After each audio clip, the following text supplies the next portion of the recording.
دوستو آئیے سنجیدہ ہو جائیں اور ایک ایسے شاعر کے حضور چلتے ہیں جس نے حالات کو اپنی شاعری میں بہت ایمانداری سے پیش کیا ہے۔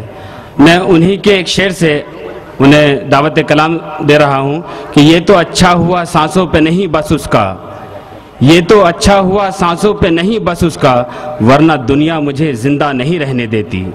دوستو بہت ہی معتبر شاعر، بہت ہی نمائندہ شاعر، میں بہت ہی ادب و احترام کے ساتھ التماس کرتا ہوں جناب عالم نظامی صاحب سے تالیوں سے استقبال کریں۔ بامبے سے آپ کی محفل میں تشریف لائے ہیں کہ دلوں میں نفرتوں کے بیج بونا کیسا ہوتا ہے، ذرا دہشت گرو سوچو کہ رونا کیسا ہوتا ہے، ہو تم بھی آدمی جا کر یہ پوچھو اپنی ماؤں سے بڑھاپے میں جمع بیٹے کا کھونا کیسا ہوتا ہے۔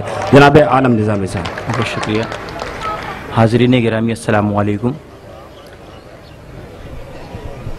پہلی بار اس دیار میں حاضری ہوئی ہے جس کے لیے میں ناظم مشاعرہ جناب نظر بجنوری صاحب کا تہ دل سے ممنون ہوں۔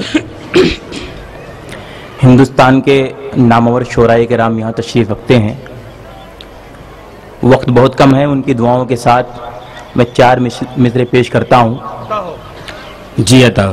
عرض کیا ہے کہ بش نام کے بندر کو جوتے کے وسیلے سے، اگر آپ کو لگے کہ شاعری ہے تو اپنی محبتوں سے نوازیے گا۔ بش نام کے بندر کو جوتے کے وسیلے سے زیدی نے سرے محفل لوقات بتا دی ہے۔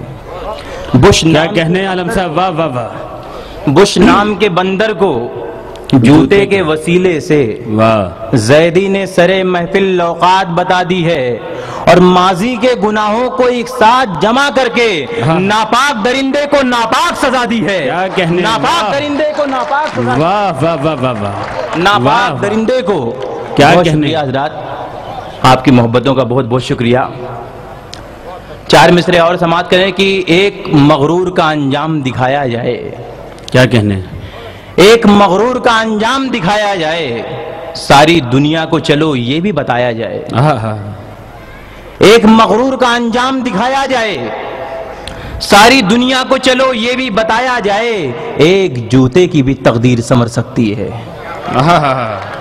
ایک مغرور کا انجام دکھایا جائے، کیا کہنے، ساری دنیا کو چلو یہ بھی بتایا جائے، ایک جوتے کی بھی تقدیر سنور سکتی ہے، شرط یہ ہے کسی ظالم پہ چلایا جائے۔ کیا کہنے، واہ شرط یہ ہے کسی ظالم پہ چلایا جائے۔ واہ واہ واہ واہ، یہ ہے کسی، کیا کہنے، واہ واہ واہ۔